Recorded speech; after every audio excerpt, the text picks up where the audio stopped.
नमस्कार, news capital express में आपका स्वागत है। बुलेटिन की शुरुआत करते हैं खास खबरों के साथ। मुख्यमंत्री शिवराज सिंह चौहान ने सिविल सर्विसेज डे पर आला अधिकारियों को नई नसीहत दी है। मुख्यमंत्री ने कहा है कि लोकतंत्र की कल्पना सिविल सर्विसेज के अधिकारियों के बिना नहीं की जा सकती। गुलामी के समय अधिकारी जनता ने डिस्कनेक्ट रहते थे, लेकिन अब समय जनता से कनेक्ट रहने का है। अधिकारी अहंकार शून्य रहे और आसमान पर ना देखे। सिविल सर्विसेज डे पर प्रशासन अकेडमी में आयोजित कार्यक्रम को संबोधित करते हुए मुख्यमंत्री शिवराज सिंह चौहान ने यह बात कही। मुख्यमंत्री ने कहा कि कोविड काल के दौरान सिविल सर्विसेज के लोगों ने अद्भुत काम किया है। आज सिविल सर्विस डे है। सभी लोक सेवकों को बधाई। और हम सब जानते हैं कि चुनी हुई सरकार नीति बनाती है, योजनाएं बनाती है, उसका क्रियान्वयन और अंतिम व्यक्ति तक उसका लाभ पहुंचाना ये हमारी सिविल सर्विसेज करती हैं, लोक सेवक करते हैं। काम बहुत अच्छा हुआ है, लेकिन सुधार की गुंजाइश सदैव है और हम लोग लगातार और बेहतर कैसे करें इस पर विचार करते रहते हैं। सिविल सर्विसेज बहुत महत्वपूर्ण है विकास के लिए, जन कल्याण के लिए। आज फिर हम लोग मिले और आह्वान किया कि और बेहतर ढंग से, क्योंकि कोविड के दौरान जो कुछ काम हुआ इन 2 सालों में वो सचमुच में अद्भुत हुआ है। और कई हम जानते हैं लोक सेवक तो अपने कर्तव्यों का निर्वाह करते हुए अपना बलिदान तक दे दिया सेवा करते हुए। मैं सभी लोक सेवकों को बधाई देता हूं और बेहतर हम कैसे कर सकते हैं, सुधार की गुंजाइश सदैव रहती है, तो उसके बारे में भी सोचते हुए हम आगे बढ़ें। आज मुख्यमंत्री कन्या विवाह योजना,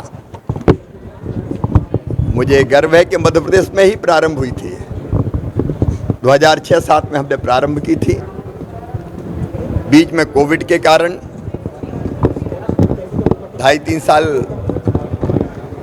बेटियों का विवाह संपन्न नहीं हो पाए, लेकिन आज से फिर सीहोर जिले के नसरुल्लागंज से कन्या विवाह योजना पुनः प्रारंभ हो रही है। बेटी बोझ नहीं है, बेटी वरदान है। ये योजना हमारे बेटियों के न केवल परिवार बसाती है, बल्कि अब हमने तय किया कि 55,000 रुपया प्रति विवाह पर हम खर्च करेंगे और बेटियों को एक छोटी गृहस्थी का सामान देंगे। जहां संभव है उनको और योजनाओं का लाभ देने का भी हम प्रयास करेंगे, ताकि बेटियां सुखी रहें और बेटी बोझ न मानी जाए। केंद्रीय गृह मंत्री अमित शाह 22 अप्रैल को भोपाल में वन समितियों के सम्मेलन कार्यक्रम में पधार रहे हैं। नगरीय विकास आवास मंत्री और भोपाल जिले के प्रभारी मंत्री भूपेंद्र सिंह ने अधिकारियों के साथ साथ जम्बूरी मैदान स्थित सम्मेलन स्थल पहुंचकर व्यवस्थाओं का जायजा लिया और अधिकारियों को निर्देशित भी किया है। कार्यक्रम में वन समितियों के लाभांश का वितरण, संग्राहकों को तेंदुपत्ता के लाभांश का वितरण और वन ग्राम में राजस्व ग्राम और परिवर्तन का शुभारंभ होगा। देखिए, माननीय अमित शाह जी कल भोपाल आ रहे हैं और उनके आने की हम सब बहुत उत्सुकता से प्रतीक्षा कर रहे हैं। वो हम सबके नेता हैं और कल उनका मार्गदर्शन हम सबको मिलेगा। हमारे जहाँ प्रदेश के तेंदुपत्ता संग्राहकों को वो राशि देने का काम करेंगे, बोनस देने का काम करेंगे। वहीं पर अन्य कार्यक्रम भी उनके बने हुए हैं, इसलिए हम सब उत्सुकता से उनकी प्रतीक्षा कर रहे हैं और भव्य स्वागत माननीय अमित शाह जी का भोपाल में। बीजेपी कार्यालय में भी कोई बैठक है? बीजेपी कार्यालय में भी कल कार्यक्रम है, तो क्या चुनाव की रणनीति को लेकर सर रोड शो भी रहेगा कल भाजपा कार्यालय तक? ये देखिए, पार्टी ने उनका कार्यक्रम बनाया है और उनका मार्गदर्शन हम सबको मिलेगा और उस मार्गदर्शन के आधार पर हम लोग आगे बढ़ेंगे। भाजपा प्रदेश अध्यक्ष बीडी शर्मा ने कहा कि पत्रकार वार्ता में केंद्रीय मंत्री अमित शाह के भोपाल दौरे की दी जानकारी। पुलिस प्रशिक्षण अकादमी में कार्यक्रम में शामिल होंगे अमित शाह। जमूरी मैदान में तेंदुपत्ता संग्रह सम्मेलन में शामिल होंगे। बीजेपी कार्यालय में करीब 2 घंटे पदाधिकारियों प्रमुख नेताओं से करेंगे मुलाकात। अमित शाह के व्यापक स्वागत की तैयारी में जुटे हैं बीजेपी कार्यकर्ता। बीडी शर्मा ने 370 को हटाने और सीएए के कानून बनाने के लिए अमित शाह के लिए ऐतिहासिक निर्णय 4 राज्यों में आए परिणामों में रही है। पत्रकार वार्ता तो मैं नहीं कहूँगा, लेकिन एक जानकारी के लिए विशेष तौर पर आपको अचानक आमंत्रण मिला होगा, इसलिए मैं आप सबका बहुत स्वागत करता हूँ, अभिनंदन करता हूँ। वैसे आपको पूरी जानकारियाँ, मुझे लगता है हमसे ज़्यादा भी जानकारियाँ आपको रहती हैं, लेकिन एक ऑफिशियली मैं आपको भारत के हमारे लोकप्रिय गृह मंत्री माननीय अमित शाह जी कल मध्य प्रदेश के दौरे पर हैं। उनका दौरा जो सरकारी तौर पर होम डिपार्टमेंट के जो कार्यक्रम हैं पुलिस अकेडमी के साथ, और साथ में ही मध्य प्रदेश सरकार ने तेंदुपत्ता संग्राहकों को बोनस वितरण का जो अभियान है, उस अभियान में भी माननीय गृह मंत्री जी पूरे मध्य प्रदेश के बोनस वितरण के कार्यक्रम में वो सम्मिलित होंगे। और एक नई पहल मध्य प्रदेश की सरकार ने जो एक बड़ा निर्णय लेकर के की है, उसमें 1 ग्राम को राजस्व ग्राम में कन्वर्ट करने का अभियान है। तो एक बड़ा ऐतिहासिक निर्णय हमारी सरकार ने किया है, उसकी शुरुआत भी माननीय गृह मंत्री जी मध्य प्रदेश के अंदर करेंगे। हम सबका ये सौभाग्य है कि हमारे लोकप्रिय नेता और देश के एक सशक्त और ताकतवर गृह मंत्री माननीय अमित शाह जी कल इस दौरे के दौरान भारतीय जनता पार्टी के कार्यालय में भी अपने सभी कार्यकर्ताओं से मिलने के लिए हम लोगों ने अनुरोध किया था, तो माननीय अमित जी ने उस अनुरोध को स्वीकार करते हुए वो भारतीय जनता पार्टी मध्य प्रदेश के कार्यालय में आएंगे। और कार्यालय में भी विशेष तौर पर एक अनौपचारिक अपने पदाधिकारियों से लेकर के हमारा जो नेतृत्व है उन सबके साथ अनौपचारिक भेंट के तौर पर वो कार्यालय के अंदर यहाँ पर रहेंगे। इस दौरान भारतीय जनता पार्टी मध्य प्रदेश के कार्यकर्ता,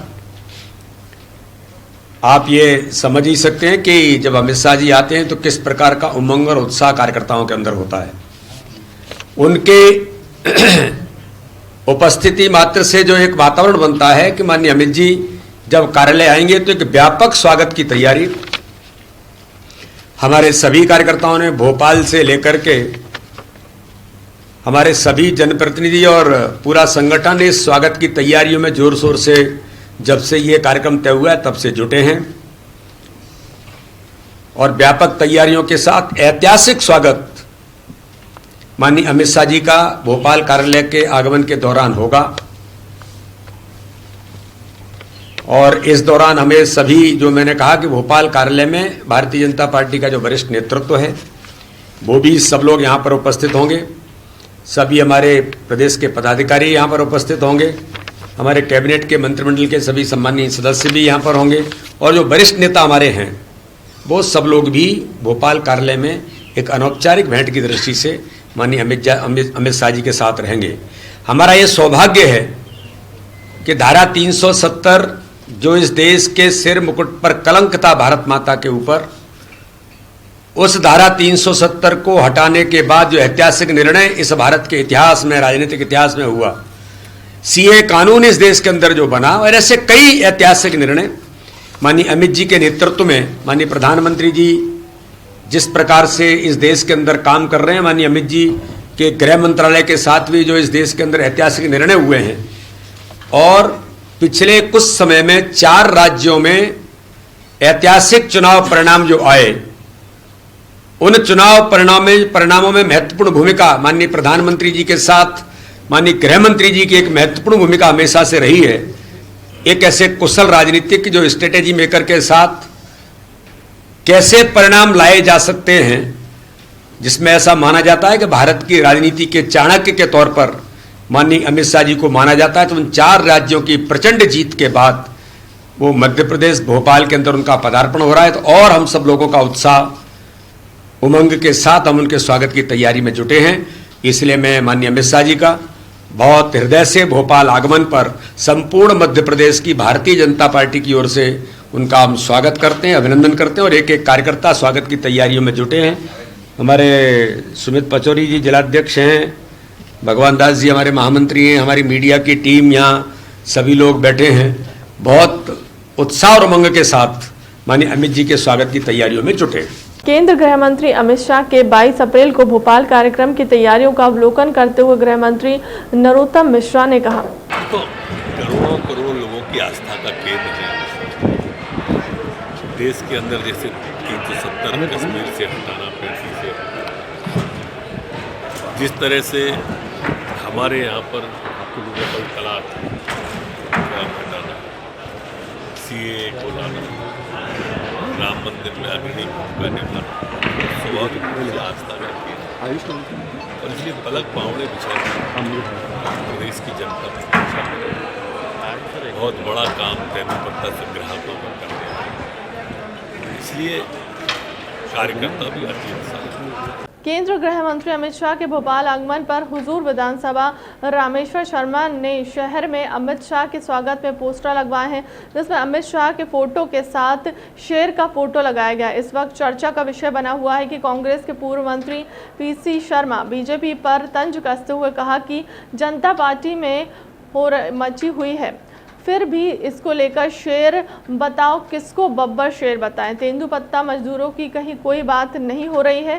2020 और 2022 में बोनस दिया जा रहा है, वो भी सरकार कम बोनस तेंदुपत्ता मजदूरी को दे रही है।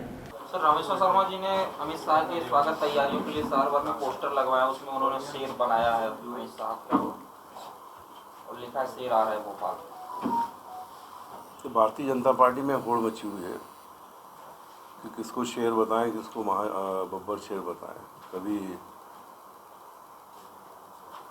मुख्यमंत्री शिवराज जी कहते हैं कि टाइगर कम्स बैक, उनको टाइगर बताते हैं, अभी ये बता रहे हैं। लेकिन वो तेंदुपत्ता के जो मजदूर हैं वनवासी, उनकी बात कोई नहीं कर रहा है कि 2020 के बाद अब 22 पे जाके उनको बोनस दिया जा रहा है, वो भी कम। अर्जुन सिंह जी ने सबसे पहले जब मुख्यमंत्री थे तो ये तेंदुपत्ता वनवासियों को पहचाना था, मजदूरों को पहचाना था और बोनस देना शुरू किया था। बीजेपी सरकार ने सब रोक दिया और अब इवेंट मैनेजमेंट हो रहा है क्यों खुश करना है अमित शाह जी को। 2 ही नेता हैं बीजेपी में, या तो नरेंद्र मोदी या अमित शाह, बाकी सब जय हिंद है। तो ये सब सेट करने में लगे हुए हैं, लेकिन इसकी बात कोई नहीं कर रहा कि डीजल पेट्रोल रसोई गैस के भाव कम कैसे होंगे। इसकी बात कोई नहीं कर रहा है कि ये बेरोजगारी कम कैसे होगी। 40 लाख युवा बेरोजगार हैं, 5 लाख अभी हो गए। दुष्कर्म में मध्य प्रदेश नंबर 1 पे है, आज ही समाचार पत्रों में छपा है। तो इस पे बात नहीं हो रही, कानून व्यवस्था की कोई बात नहीं हो रही है। बात ध्यान बटाने की कर रहे हैं कि वो आ रहे हैं, शेर हैं, बब्बर शेर हैं, सड़कों पे मार्च करेंगे। ये इवेंट मैनेजमेंट है केवल, और ये पब्लिक है, सब जानती है। 2023 में इसका जवाब देगी। रमजान पर्व के मुबारक मौके पर 18वें रोजे के अवसर पर कांग्रेस पूर्व मंत्री लखन घनघोरिया के द्वारा रोजेदारों के लिए छोटी मियाँ की तेलिया पर रोज़ा अफ्तार का आयोजन किया गया है। वहीं इस अवसर पर कांग्रेस के जनप्रतिनिधियों ने भी शिरकत की, जहां 18वें रोज़े के अवसर पर मध्य प्रदेश के मुफ्ती आज़म सहित बड़ी संख्या में रोजेदार रोज़ा अफ्तार में शामिल हुए। वहीं सभी ने मिलकर रोज़ा अफ्तार किया। वहीं पूर्व कैबिनेट मंत्री लखन घनघोरिया ने कहा कि रमज़ान के मुबारक मौके पर मुस्लिम धर्मावलंबियों द्वारा देश की अमन शांति को लेकर 40 दिन का रोज़ा रखा जाता है। साथ ही एकता और भाईचारा एक दूसरे में सदियों से पर्वों के जरिए बना हुआ है। इबादत का महीना कहलाता है, श्रद्धा और भक्ति का महीना कहलाता है। पूरे 1 महीने रोज़ा रखने के बाद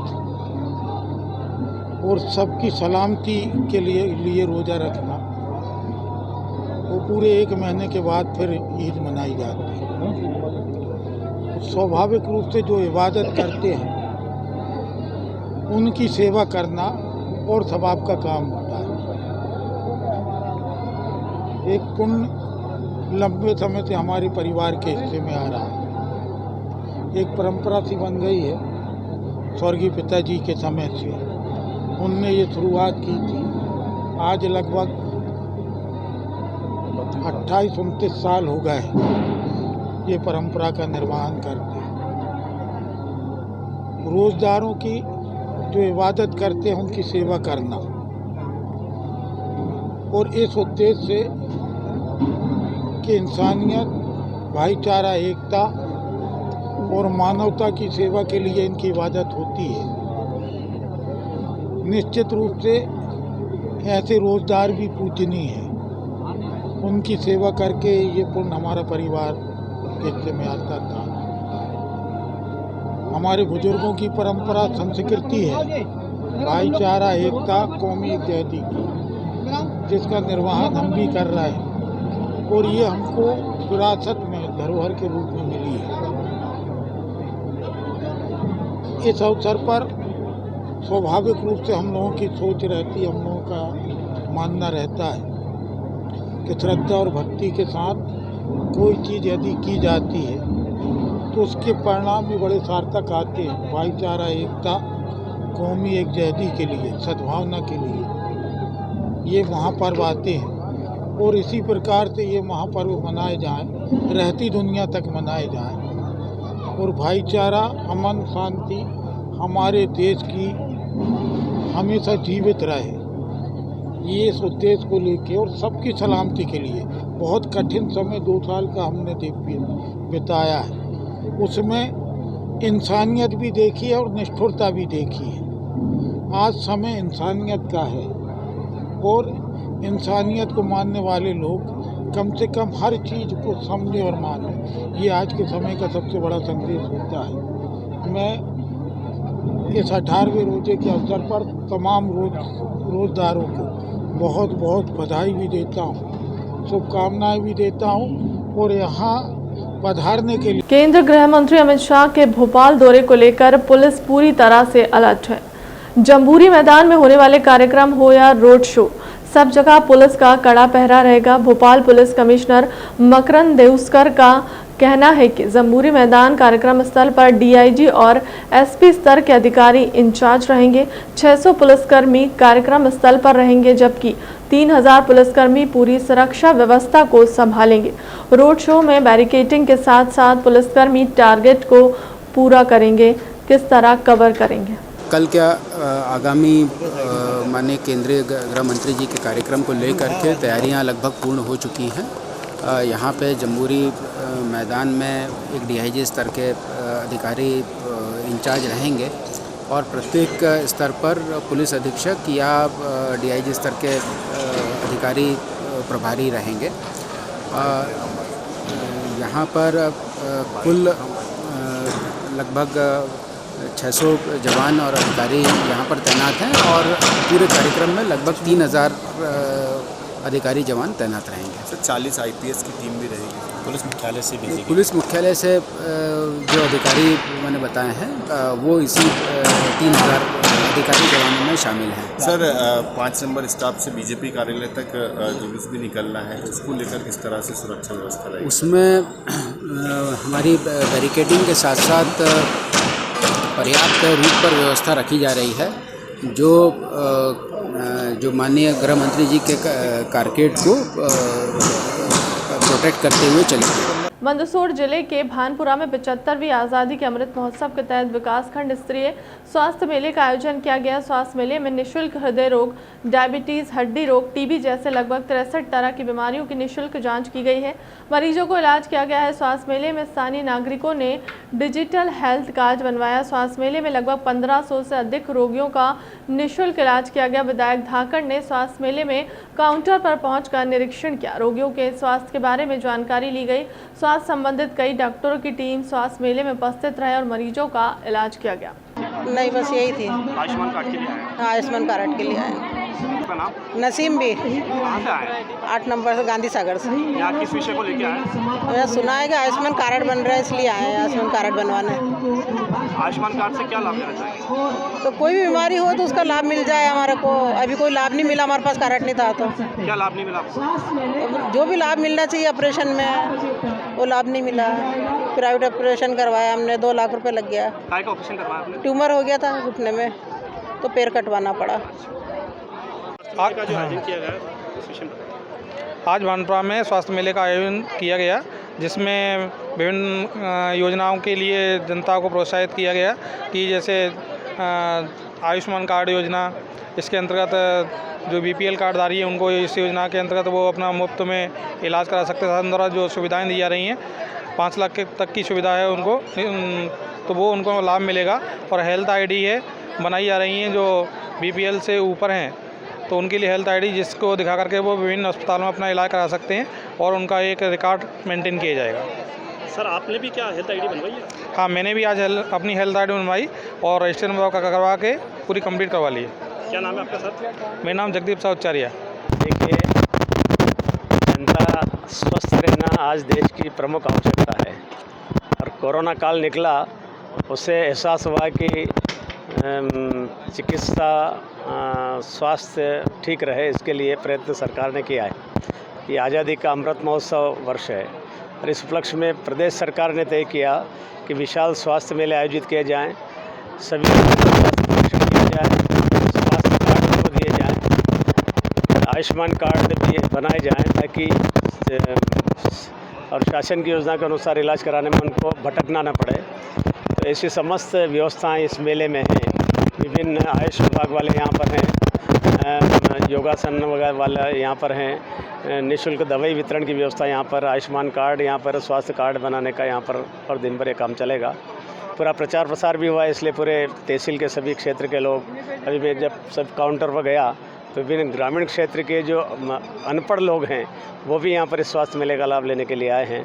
तो ये बहुत आवश्यक है स्वास्थ्य मेला, इसका लाभ काफ़ी जो लोगों को मिलेगा। सरकार पर लगाया लापरवाही का आरोप, कहा बच्चों की जान से खिलवाड़ कर रहे हैं। मैंने कई बार सरकार को बताया लेकिन कोई सुनने वाला नहीं है, कोई नहीं है। गीदगढ़ के साथ 17-18 साल से अन्याय हो रहा है। इसकी लड़ाई भी मैंने लड़ी थी और इसके कागजात निकलवाए थे। अभी तक सरकार को यही नहीं पता है कि ये जो है वन ग्राम है कि राजस्व ग्राम है, और ना वहाँ पर कोई सुविधाएं हैं। जिस हालात में वहाँ की आंगनबाड़ी हैं, रोज़ शाम को जो है वहाँ पर जो है टपकती है सीमेंट और जो है उसका प्लास्टर झड़ता है छत का। किस दिन छत गिर पड़ेगी मालूम नहीं। बच्चों का जीवन वहाँ खतरे के बीच में है। ऐसी जर्जर अवस्था में भी प्रशासन वहाँ जाकर चेक नहीं करता है, ना उसकी सुविधाएं बढ़ाता है। और गांव-गांव में 17 सालों में मध्य प्रदेश की जो एक कुशासन की सरकार है, इसमें ऐसी हजारों लाखों आंगनबाड़ियाँ हैं जहाँ पर इसी तरह के हालात, बच्चे जो है असुरक्षा में वहाँ पढ़ने जाते हैं। क्षेत्रीय विधायक भी कई बार शिकायत की गई है, प्रभुराम चौधरी वहाँ से मंत्री भी हैं। क्षेत्रीय विधायक वहाँ जाता है क्या? कभी चुनाव में एक बार गए थे, उसके बाद कब गए हैं गीदगढ़? और गीदगढ़ के लोगों से उनका क्या हिसाब किताब है? वहाँ पर 900 से ज़्यादा परिवार रहते हैं, लेकिन उनके साथ जो अन्याय हो रहा है, जिस परिस्थिति से वो गुजर रहे हैं, वहाँ पर मंत्री को जाना चाहिए। ना वहाँ कोई चिकित्सा की सुविधा है ढंग से, ना स्कूल की सुविधा है। क्या है वहाँ पर? जाकर देखें वो। गीदगढ़ के लोग अन्यथा जो है उनके खिलाफ झंडा उठाएं। फिलहाल के लिए अब तक की खबरों में इतना ही। देश दुनिया की तमाम बड़ी खबरों के लिए बने रहे हमारे चैनल के साथ। नमस्कार।